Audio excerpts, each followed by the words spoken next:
Okay, great. Ooh, there's a little echo in here.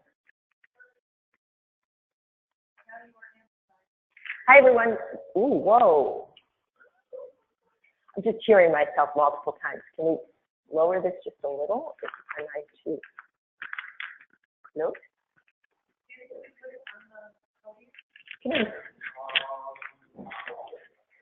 Okay. All right, we're just gathering here in Chapin Hall, and we're doing a little bit about on the sound. But we want to get started. I want to thank you all for joining us. Christy and I are thrilled to be able to present together and talk about what we hope will be the beginning of a series of discussions about better integrating lines of research in Chapin Hall that go down the child welfare, child protection, treatment path, and those of us that spend a lot of our time at the front end of the continuum working in prevention. Christy will talk a little bit more about the kinds of meetings that have been going on about this. Before I get into my part of the presentation, I wanted to give you all a little background about where this presentation came from and where what sparked my interest in this.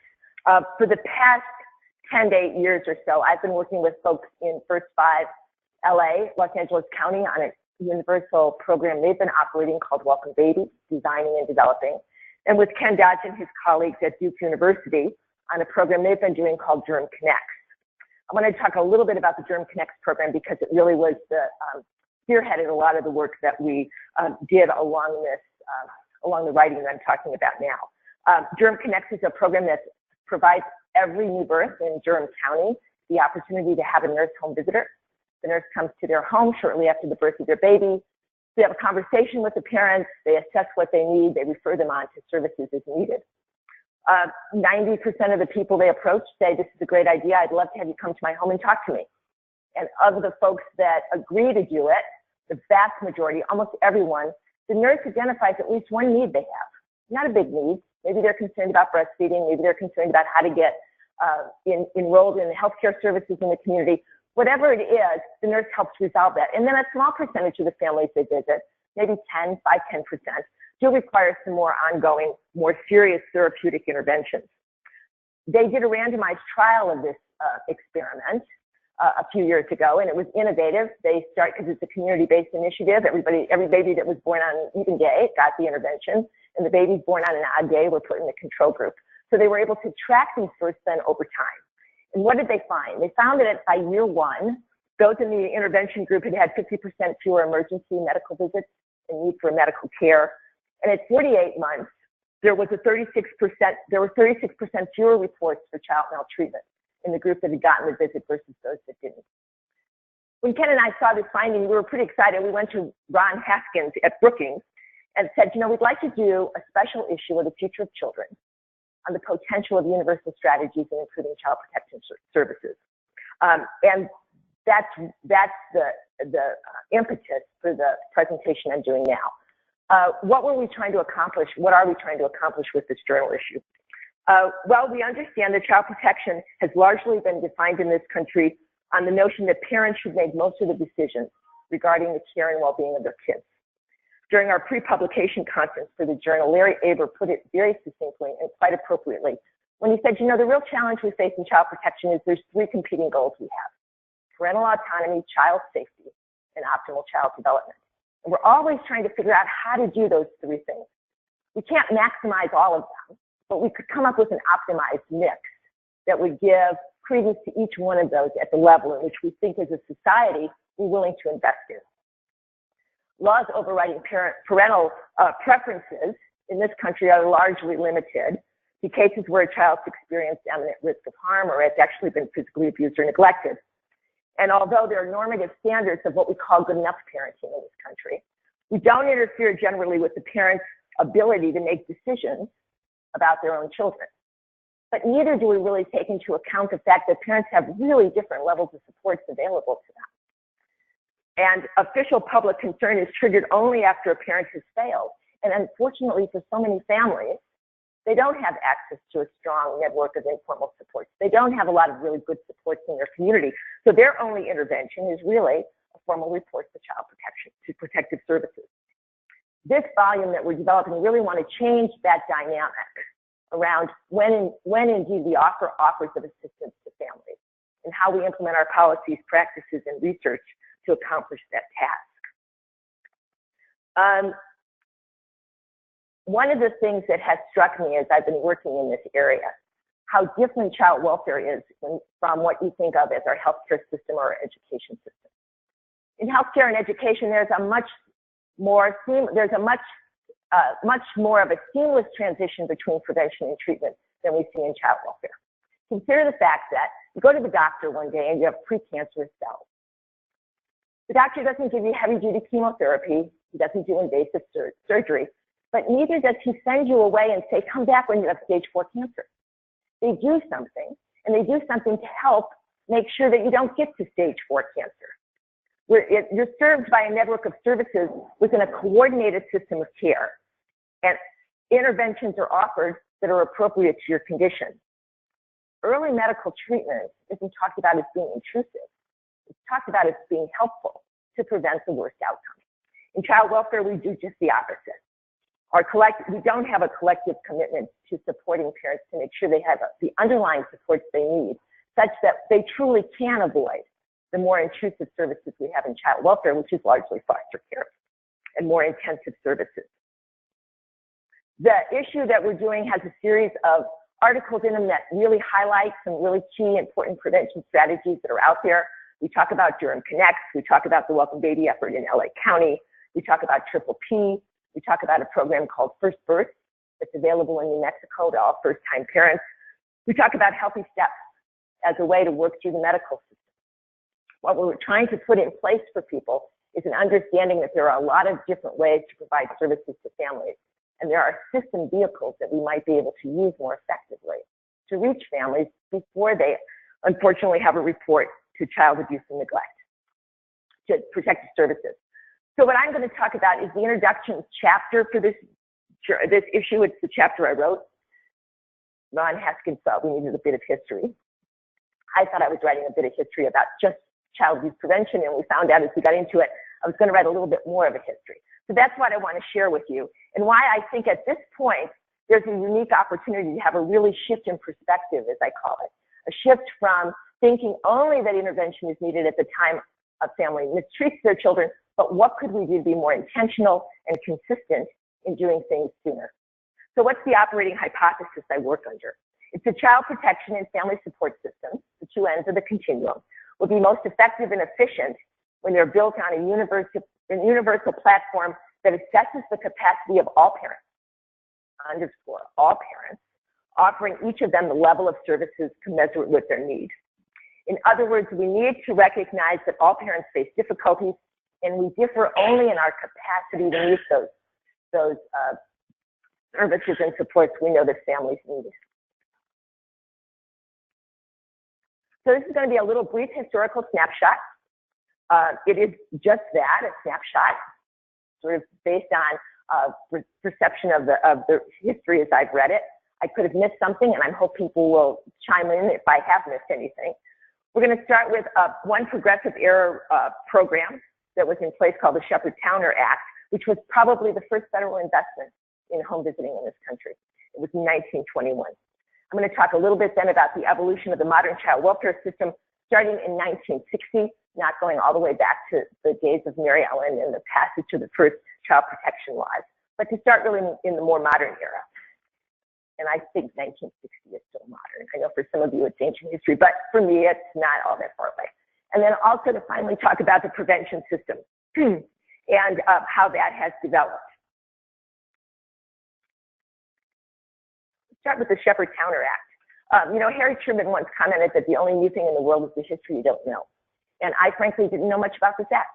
And I was blessed by one of our Doris Duke Fellows, who is a history major, Michelle Bezek, who's doing her dissertation on this very legislation. And when I saw it, it really struck me as very interesting. It was passed in 1921, and it followed an extraordinarily spirited debate, as spirited as anything we've seen in our healthcare debate at the present time. It was a very mean battle. The American Medical Association saw this attempt to provide health services to pregnant women and new parents as an attempt to socialize medicine. The best quote from this period that I love repeating is that some saw this as an attempt to remove children from the care of their parents by turning control of the mothers of the land over to a few single ladies holding government jobs in Washington. There is so much wrong with that statement, I don't know where to start. But it was clearly something that was really repulsive to some people, that you'd be telling mothers how to care for their babies. Fortunately, those that supported the legislation won out, in part because women had just been given the right to vote, and people weren't sure what women would do when they had the right to vote. So politicians covered their bases by passing something that they were sure women would love. It was a very modest investment, as you can see, $5,000 for every state.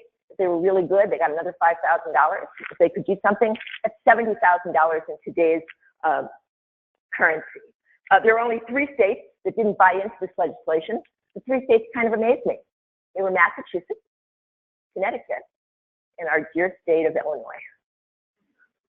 Some of these states did some things on their own, but it's really remarkable to me that states that we consider to be in the forefront of early education and early childhood were the ones that did not buy into this concept. Home visiting was one of the programs that were funded. States used for this money. They also did conferences, health conferences, professional training, and the like. And states were held accountable for how they spent the money. They had to keep detailed records, which allow us to look at how states spent the money and what implications it had for the families that received services. The beauty of this program was it was universal. It was given without qualification, as they say. In other words, all you had to do was be pregnant. All you had to do was be a new parent to be able to qualify for the services. The Act did direct funds to certain areas of the country that were underserved in terms of medical services, but largely they made no differences between the middle class, the wealthier mom, and the mom who had very few resources. Some scholars believe it did move the mark on infant mortality, that it was an effective program. But more importantly, I think it put in place a general consensus of what it meant to be a parent, and that you could reach out to each other and ask for help about how to do it. As one of the scholars that has looked at this issue found a quote that said they found that mothers would say things and they would proudly say that they were raising their baby in the government way. I can't imagine today someone saying that. When this legislation ended, 5 years after it was passed, was when we established the Social Security Act and put in place AFDC. We went from giving support to all parents to parents that were primarily disadvantaged. It is true that a ton more money went into the system to help poor families. There is no doubt about that. But it didn't do much to level the playing field between parents who had resources and supports to primary supports and care and those families who did not. So yes, it gave a lot more money, but it really began to bifurcate the population into those parents that could raise their kids and those that could not.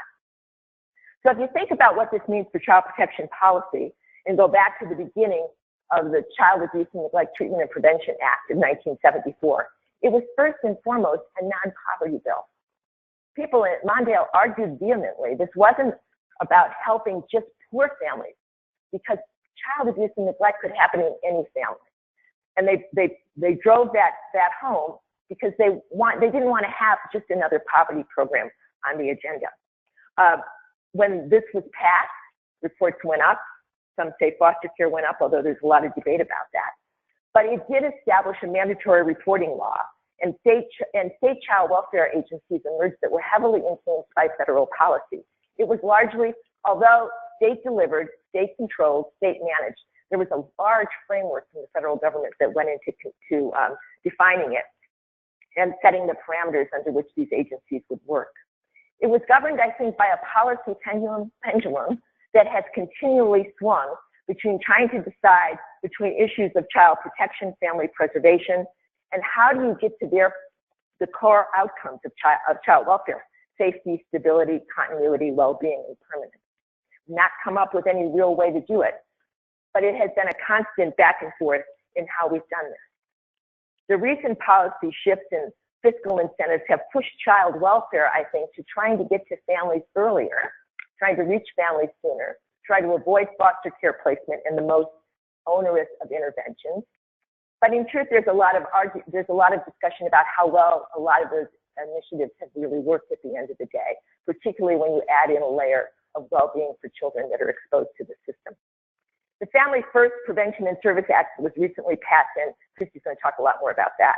I think has really tried to change the focus of child welfare yet again, a little bit more towards the prevention mission. Jerry Milner, who is the acting director of Children and Families, he's now the commissioner, was quoted as explaining this act as, "We need to change the focus of child welfare to primary prevention of maltreatment and unnecessary removal of children from their families. We should prioritize the importance of families by ensuring that when foster care is necessary, it operates as a support to the family rather than as a substitute for the parent."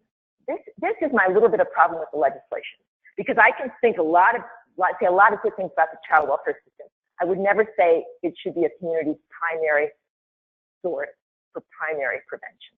It seems to me that if child welfare is going to focus about families that are general primary prevention, who's going to worry about the kids that have to come into care?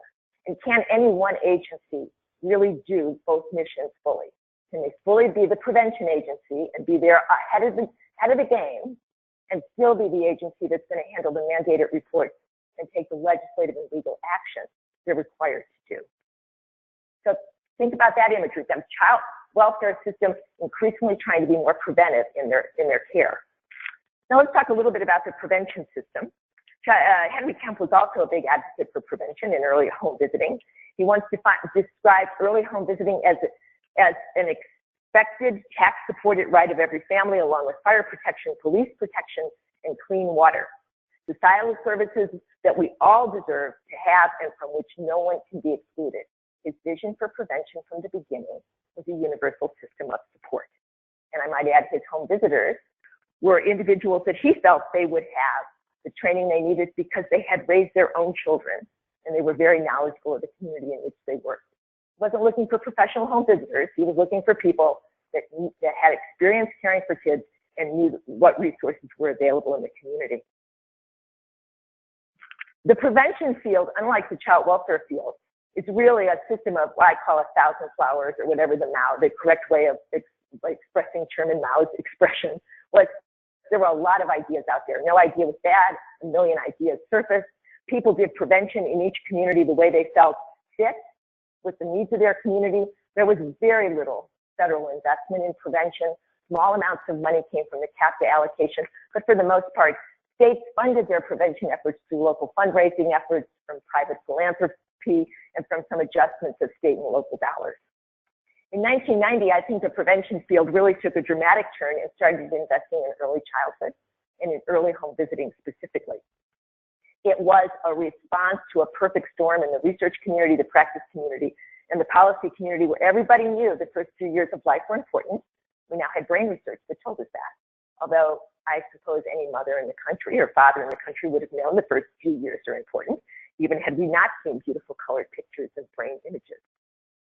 But it directed it not to any program, but to really one important program, and that program was early home visiting.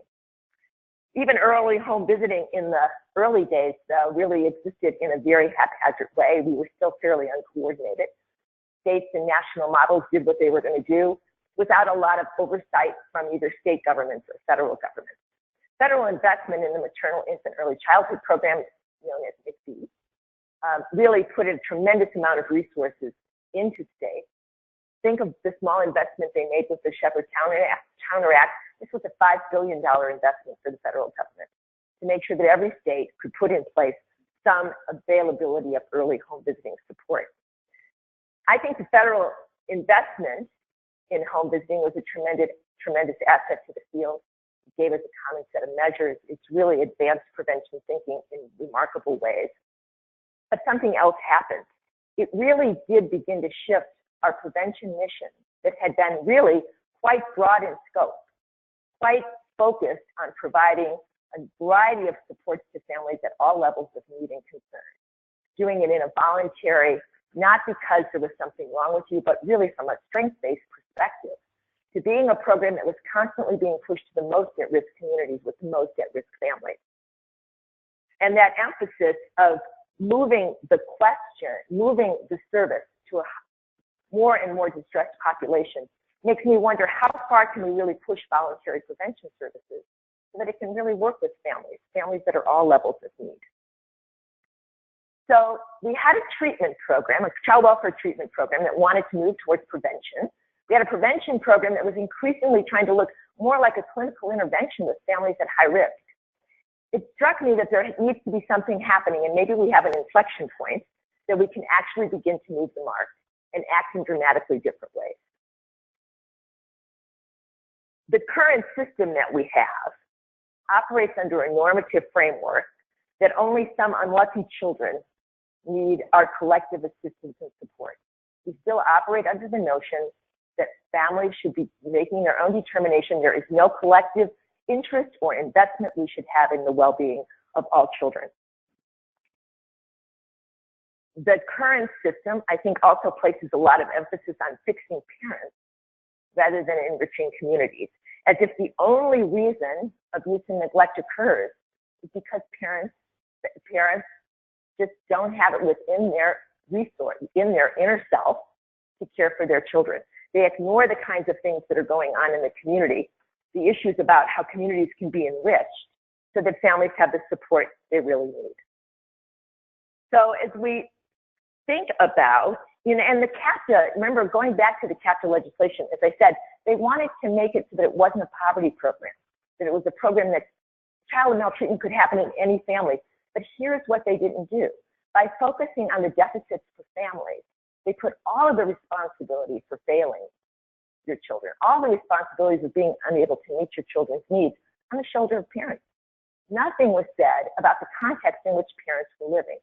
Very little was said in the prevention field about the basic resources families need to care for their kids. We didn't do that. It was all about fixing families. And I think that's been to the detriment of both fields in many ways. So the challenge we have, I think, is linking this current fragmented system of public and private funding that we have, voluntary and mandatory, into a coherent response that really does direct the most costly and intrusive services to those families that both require them and can benefit from them. So the solution that we want to propose is a universal assessment for all parents. It's a direct challenge to mandatory reporting the way we do it. I'm not arguing we get rid of mandatory reporting, but I'm beginning to think, what if we really did an assessment of all families at the time their children were born, or the time a woman is pregnant, and begin to say to ourselves, let's try to identify the needs families have so we can better direct them to the services they need. Implementing this solution is not simple. It's not straightforward. I want to assure you I have not thought about exactly how to do this, but the notion is, I think, with every journey we set on, we have to take a first step. And I think the Family First legislation gives us an opportunity to do some experimenting in some bold states that want to take some bold steps, in states that have not only an innovative child welfare system, but also a strong network of support services and prevention advocates that can partner with child welfare in creating a more seamless and continuous set of services for families to meet their levels of need. Much of what we talk about in both this paper and in the field is we're pretty clear about how to get parents off to a good start. We're far less clear on how you would do this universal offer of assistance for families with older children. I read, you saw the news about the kindergarten readiness test here in Illinois. 25% of the kids seem to be ready for kindergarten. But see, this is the same problem. They tested the child. Aren't they testing the families and testing the environment in which these kids live in, and say, are those communities prepared and able to provide the supports kids need so that they can succeed in school? Once again, we take an issue that has multiple streams influencing it and narrow it down on, oh, the kid must have to shoulder the burden again and have all the skills they need to be able to learn in school. But I think we could use, whether it's when they go off to school, when kids start middle school, when kids start high school, one could begin to imagine a system of periodic assessments with families about how is it going, what do you need, how can we help you? For doing that, I think, first we have to set the expectations and break down the normative story that we have, the narrative that we have that only some parents need some help, and most parents can shoulder this on their own, to understand that offers of assistance are just that. They're not intrusions, they're offers of assistance. We need to build structures around staff training and shared resources that will allow this system to move seamlessly. The last picture I want to show you is the exit. equality and equity. You can see that when I talk about universal services, I am definitely not talking about the picture on the left, where everybody gets the same, because if everybody gets the same, you got some little guy there that you can't see over the front. So this is not helpful. What is helpful about giving people is the level of service they need. John Paul has talked about this as targeted universalism. You decide the level of service that's needed, and you go about accordingly. I think in the absence of having a universal assessment of all families, what we will continue to do is judge families by some demographic characteristics, by race, by income, by family status, by maternal age, as if all poor people, all poor parents, all teen parents, all single parents, they're the ones struggling with their children. That is not something that everyone could indeed need some help with. As long as we do that, I don't think we're going to get the kind of system that can absolutely support families. So I'm going to turn this over to Christy to talk about the child welfare side of the ledger, and then we're going to open it up for questions.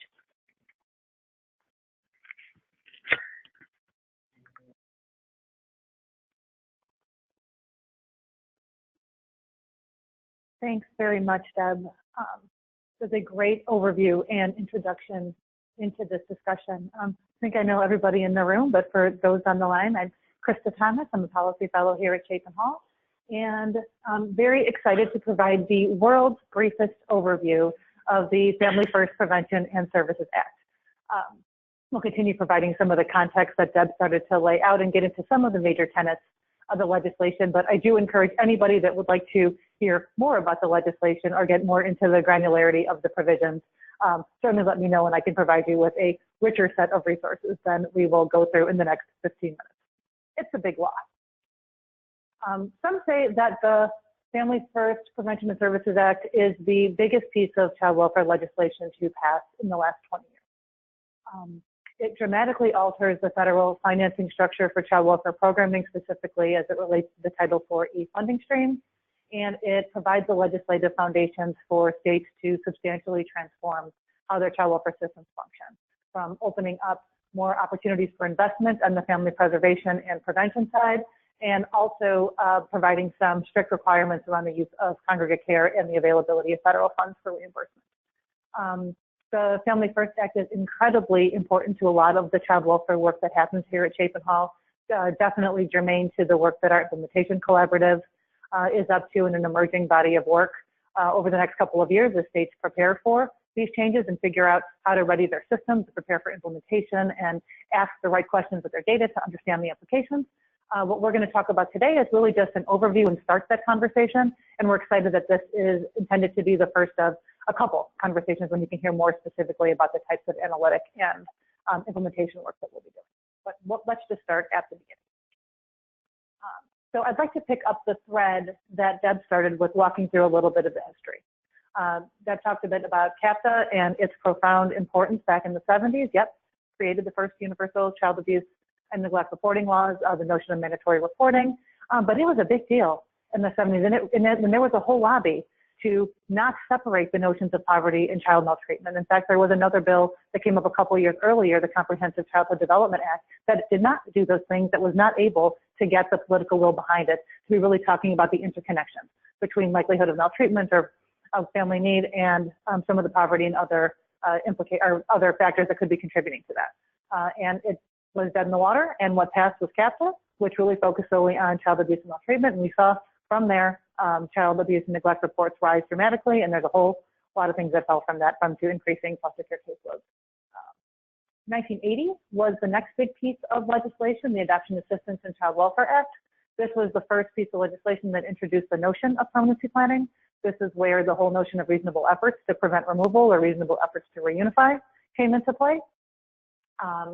And got much stronger in 1997 with the Adoption and Safe Families Act, which was probably the most significant piece of legislation prior to Family First, really institutionalized the notion of safety, permanency, and well-being as the paramount goals for child welfare, focus on increased timeliness of permanency and increasing adoptions, the whole issue around terminating parental rights within certain timeframes.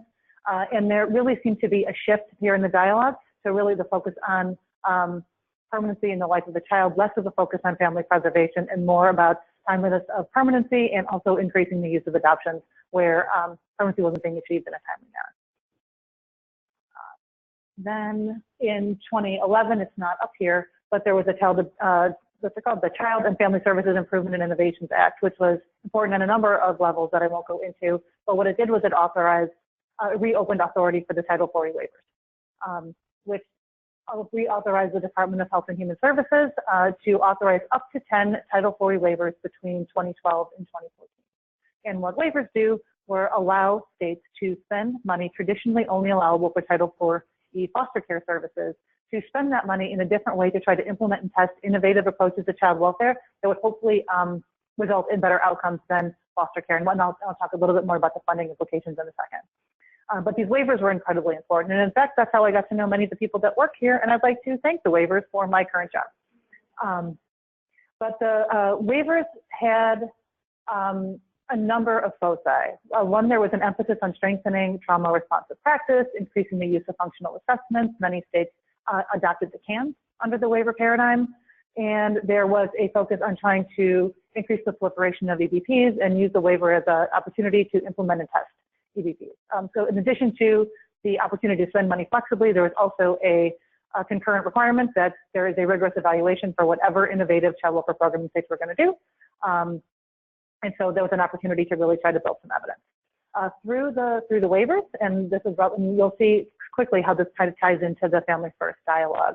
But the waivers had three primary objectives around trying to achieve foster care savings. One, what can we do to prevent kids from entering into care, and can we put something in place to keep them from ever coming into care? Could we do services and interventions to try to speed up time to permanency? So if they're already in care, let's get them out faster.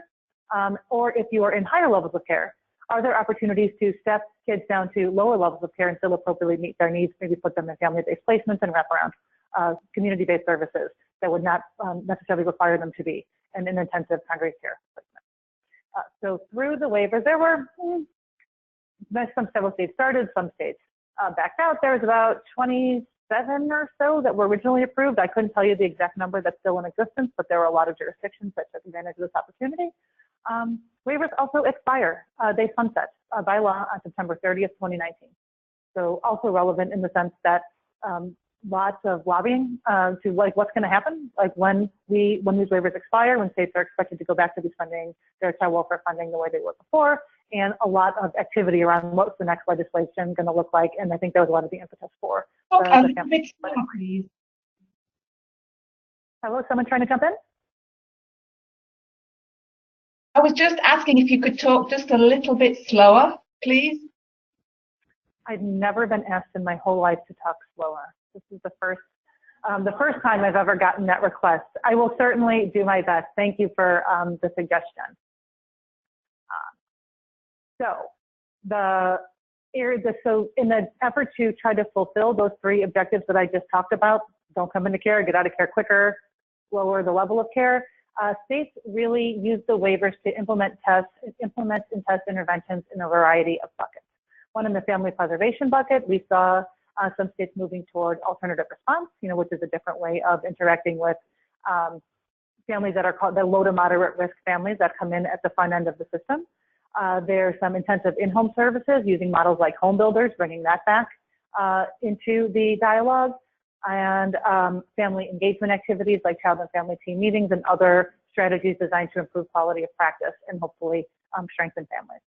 In the bucket of reducing length of stay, we saw some states really invest in parent education and counseling services, permanency roundtables using the Casey Family Programs model, increasing the use of kin supports, and targeted recruitment of resource families, as well as more in the thousand flowers bloom approach, general expansion of services, and hoping that that would in fact result in some kind of change in family outcomes. In terms of reducing institutional care, that was less popular as an option, but several states did, particularly Arizona, targeted their waiver on trying to reduce their use of congregate care, increasing the array of like wraparound and community-based services and targeted transitions into family-based placements out of institutional care, as well as post-permanency support. So in addition to preventing initial entries into care, to think about how can we reduce re-entries into care following reunification, and really focusing on that post-permanency support. And Wisconsin was one of the states that focused on that,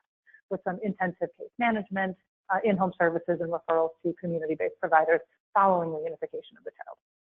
So those were some of the areas that states concentrated their efforts and attempted to spend their Title IV dollars flexibly to try to produce some different outcomes. So that's relevant in the sense that you'll see that that really laid the foundation for the provisions within Family First and how that dialogue really shaped the future legislative paradigm.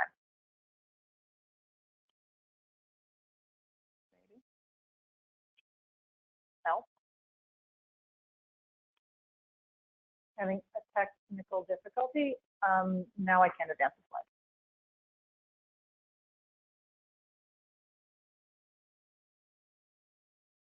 There we go. Okay, so given that more programmatic context, I thought it might be helpful just to show a little bit of financial context for federal child welfare programming. Title IV-E, TANF, Medicaid, the Social Services Block Grant, Title IV-B, and a few other sources really represent the constellation of federal funding sources for child welfare. And this shows the trajectory from 2004 until 2014.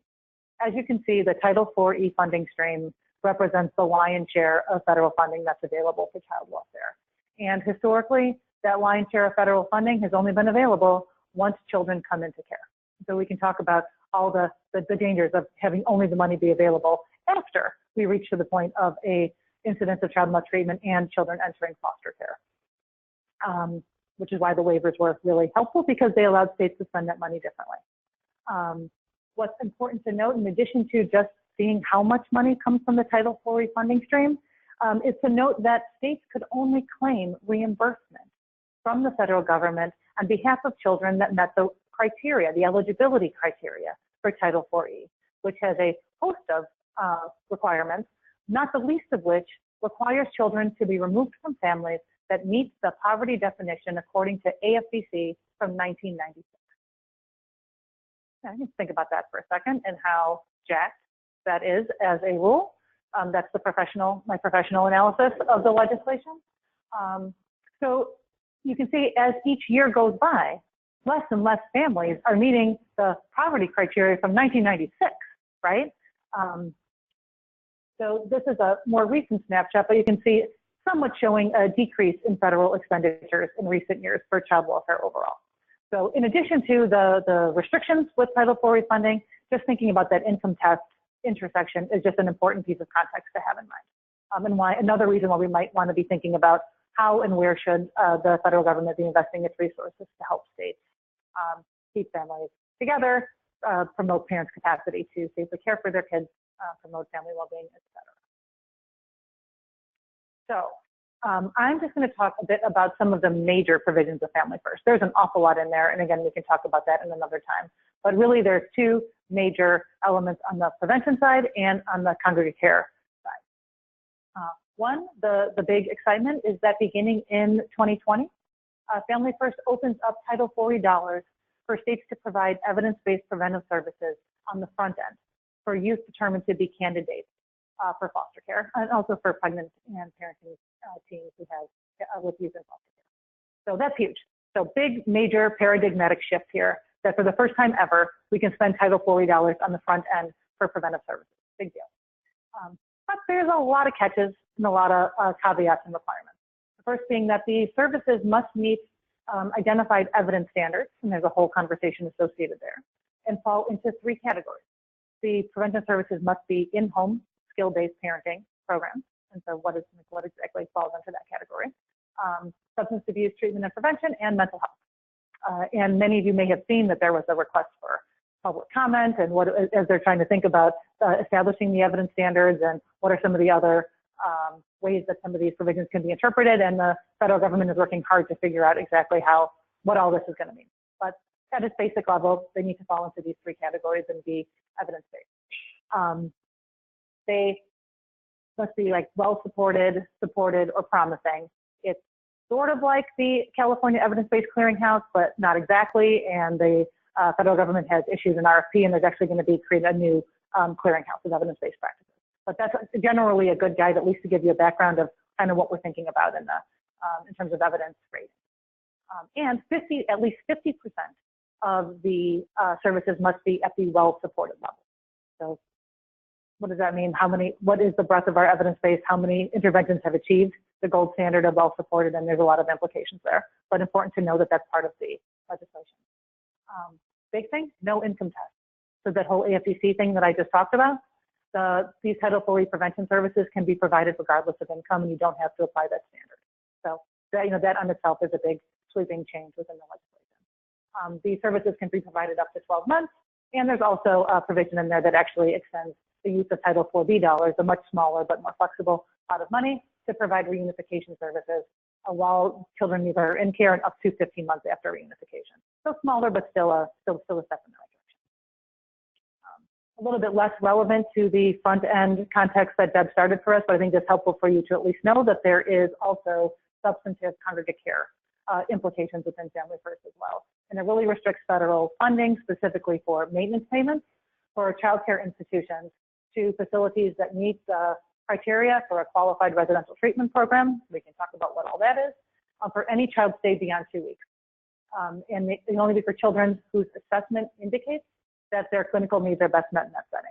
So what that means, child comes into care, you can only go into congregate care for 2 weeks unless you have a clinical documented need that says that you can be there. So that means states can't just be using group care placements because they don't have a family-based placement for the child, and so that's why you go to group care. This limits that. You can do that for 2 weeks, and then there needs to be a documented reason for that child to be there. The institution needs to meet all of these criteria for a QRTP. That'll be new lingo. We'll be hearing that for the years to come. And there's also additional requirements that say that states must act to prevent inappropriate diagnoses of children. So we're not giving kids a diagnosis so that they then meet that criteria, or that we're not going to have significant increases in juvenile justice. So we would just switch the kid over from one system to another if we couldn't find the right placement to try to figure out how to work that funding. So there's a lot to figure out over there, but you can see that that's going to be very important for states to figure out how to reorient their system to be able to make sure that kids are in the right placement for their identified needs, or there can have serious implications for what kind of federal reimbursement that they're going to get. There is some opportunities for states to delay enactment of these provisions, but the catch is that if states want to delay, they cannot take advantage of the prevention provision without adhering to the congregate care provision. So they can't say, we're going to wait on this, we need a couple years to figure this out, but yes, we want to start doing the prevention services up front. It's no. If you want to do that, you got to do both at the same time. But if you delay on one, you delay on both. If that makes sense. So that's really it. There's a lot more to it, but hopefully that gives some initial context for the legislation and why it's important. We thought we would suggest a couple of discussion questions, but then just really open it up for comments, observations, and thoughts.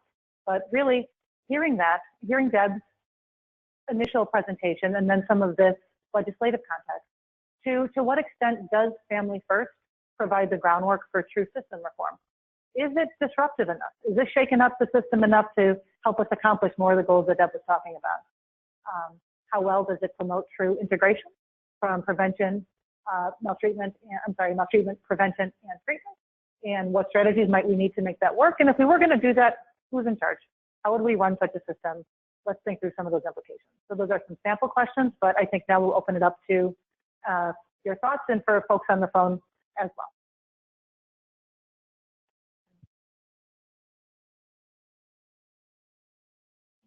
Okay.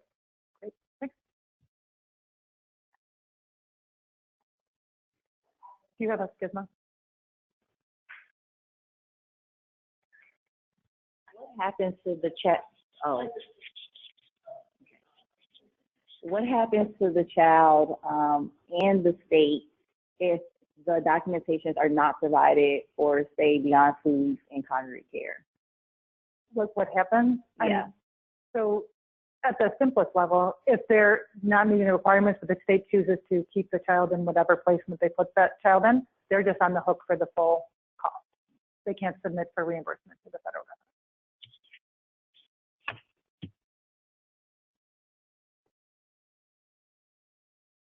So, Deb, I'd be curious to hear from your perspective of the earlier analysis of all the legislation, kind of your initial take on the new legislation and addressing some of this question. Is it disruptive enough? Where does it shake things up where it needs to? Where does it fall short? whether it'll be disruptive enough, well, you'll have to think about whether child welfare is willing to take the mantle and run with it. That's the first point. It really does challenge child welfare workers to think very differently, child welfare administrators to think differently about what they're doing. The other disruptive part of it is, and Christy got into this a little bit, is that who's really qualified? Is it kids who already are headed for the foster care system? If that's the cutoff point, if you have to already have gone so far down a road that people are seriously thinking of taking your children away, I'm not sure we can have much better outcomes than we had when we tried family preservation. The financial incentives are there for states to do more because of this lifting the income restriction. But it's really, how are you going to define your target population? And that's where I'm hoping that there could be this marriage between voluntary prevention programs and treatment services, that there'll be some resources to invest with families that, yes, they're not going to lose their child to foster care next week. But based on how we know things can go from not so bad to really bad, giving child welfare the confidence to invest a little bit more in those upfront services, I think would be very important. My fear is that what they'll do is invest in a lot of clinical services that are available and have been proven to be effective for kids with a set of behavioral issues. That could consume all of the money. So whether you'll go for short-term success or you'll have a little bit broader horizon is important. On the prevention side of it, though, which is equally important, is that prevention programs are going to feel comfortable saying when they come across a family where voluntary prevention is not going to work because it takes a certain amount of functioning ability for families to engage in a voluntary program, that they're going to be able to be referred to a service that is going to be more suited to their needs. Not that I'm saying they go to child welfare so they lose their children to foster care, but there'd be a little more expectations about accountability in the service exchange, much the way you see in the drug courts now. Young girl comes to the judge says, you've got a choice, you don't have to do what I'm telling you, but there's going to be a consequence if something goes wrong. That ability to kind of help families along, I think, will be really important. And that's how an education with the general population in communities about how do you want to relate to your child welfare system? How do you want to own it? How do you want to make this collective responsibility to providing families the level of support they need? Those are all untested. If I could just build on Deb's point when you raise the issue of candidacy, because I think that is one of the big questions in the implementation of this legislation, is who qualifies as a foster care candidate and is then, on behalf of that child or their family, is eligible to receive services. That is a huge question. The federal government has provided very little guidance as to what constitutes a candidate. The language is pretty narrow. It says children that are identified as being at imminent risk of harm and absent their service would likely come into foster care. And you read that, it reads pretty narrowly. But there has been interest communicated from Jerry Milner and leadership in the Children's Bureau to try to interpret candidacy broadly. And that's actually directly relevant to some of the work that's going on here at Chapin Hall and Dana Weiner and her team, which you'll hear about later, is to be trying to empirically identify candidates. We're thinking it from the most narrow population for those kids where there's already been a substantiation, they're already receiving in-home services, and we are very close to foster care entry, to what we call the very narrow. We're using very technical terms like very narrow, medium broad, and broad as a taxonomy to actually empirically look at who are these kids and families, how many are there, where are they, because there's both the clinical issues at stake and the financial issues at stake, and how much money is it going to cost to serve them, and who qualifies, and what kind of definition are they going to pitch to the feds for what their candidacy definition is. And so that's just a sneak preview into some work that we'll probably hear about, because we don't have clear answers to those questions, and that's actually a piece of work that we've got folks here that are going to be digging into really carefully over the next couple of months. And keep in mind what characteristics you're going to have to do that big data analysis. Right now, again, I go back to those demographics where we take all of the variability in families and ascribe that variability to the characteristics we can measure and see. What I'd like about if there's some broader assessment of what all families are needing and facing, what families' preferences are, you feed those into your equations, and then I think you get a better predictive model about who actually is going to be able to use supportive services and who isn't. And that's an important factor. And right now, that data doesn't exist. So we can do the models, but I just want to reserve a little bit of concern about how we'll classify families. And Well, I think the most radical thing you mentioned was evaluate everyone. And that makes me think of how people have been talking about prenatal care and thinking about the fourth trimester for everyone. And this is an easy one to go to across populations because postpartum depression is just doesn't make selections based on demographics. That part of the fourth trimester is a family assessment, is a very thorough, so this gets into healthcare policy, right? That you do an assessment of what potential risk factors the family could have, or the family's just preparation. That could include everything from housing to mental health issues, and ways to check in with people afterwards. That's the only way it gets to universality. I also want to be respectful of some questions that are coming in from folks on the line. I can't see them, Danny. Can you maybe read some of the questions or show me how to call those up? I saw them popping up, but they didn't stick around long enough for me to really read them.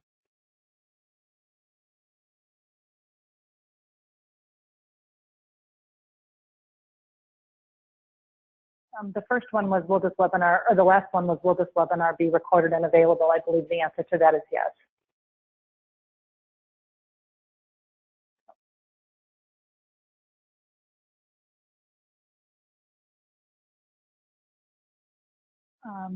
So one question is, must the evidence include evidence directly tied to placement prevention, or is it just child and family outcomes as a proxy? Thinking of the challenges in family preservation research. I don't actually know. I would invite any of my colleagues that are on the line that might want to answer that more specifically. I believe it's evidence tied to the outcomes that the program itself is designed to impact, whether it's the intervention is designed to prevent entry into care, or if the intervention is designed to prevent or to improve family well-being or improve parent capacity. I think we're looking at whether or not there's evidence demonstrating that the intervention is successful in doing what it's designed to do, and that it falls into those buckets of available services, the in-home parent skill building, the mental health and substance abuse treatment. I think that's how I would answer that, but I think there's a lot of questions that still remain in trying to figure out how to operationalize all of those evidence requirements and what services are going to make the list and at what level of evidence, and all of that remains to be seen over this year. And it's, proximate outcomes and distal outcomes. Ideally, they want fewer kids going into care, and those that go into care to stay shorter periods of time. Before you get to that, though, there is this intermediate outcome about improvements in child behavior, improvements in parental capacity, and the like. I'm not sure who this question is coming from, but there's a question that says, in a recent effort to create a prevention framework for our state, we heard repeatedly from families and providers in poor communities who complained that their children were assessed repeatedly, and yet it never led to services that helped. Okay, that seems more like a comment than a question. Any responses to that? I think that's right.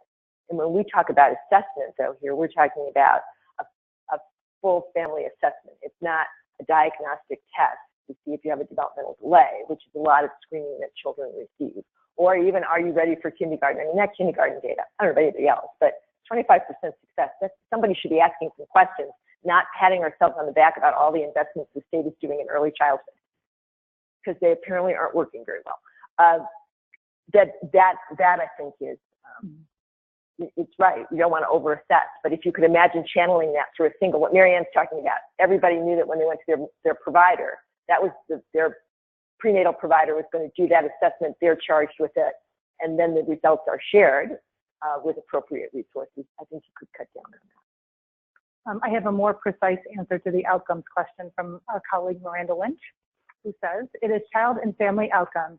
It is child and family outcomes, and the Children's Bureau, through its evidence-based clearinghouse, is determining whether to further define what comprises those outcomes. So another answer to the question that Catherine Conway.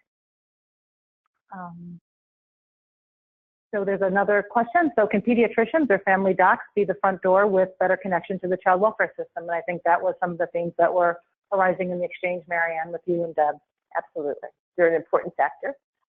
maybe not the only factor, but certainly an important factor, important delivery system. Okay, it looks like we have just about 2 minutes left. I'll stop here for a second. I'm sorry for those chat questions I didn't get to see if there were any other questions or comments or observations from folks in the room. From your own walk of life, what's the thing that most scares you about what we're talking about? What's the thing that you listen to this and you think, oh my Lord, what is this?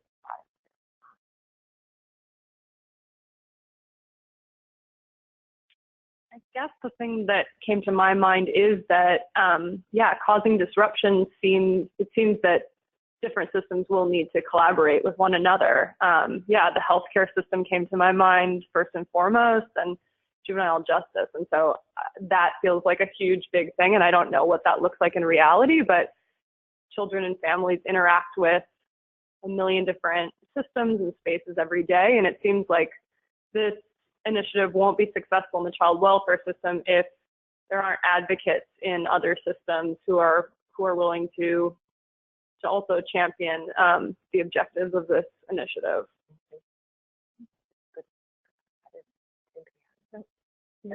Several.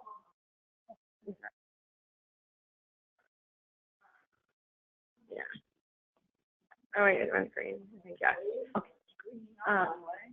It went green.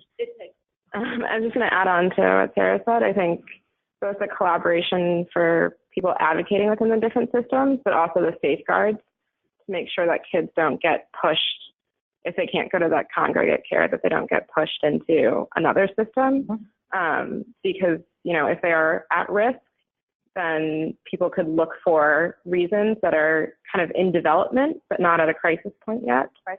And prematurely push them into a punitive system that they don't need to be in.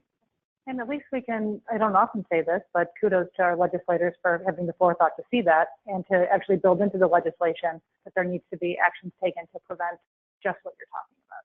How that shakes out in reality will remain to be seen, and states will likely need some help in those efforts, but at least the idea, I think, is right in that regard.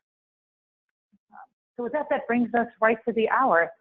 Thank you, everybody, for your time. This was a lot of fun.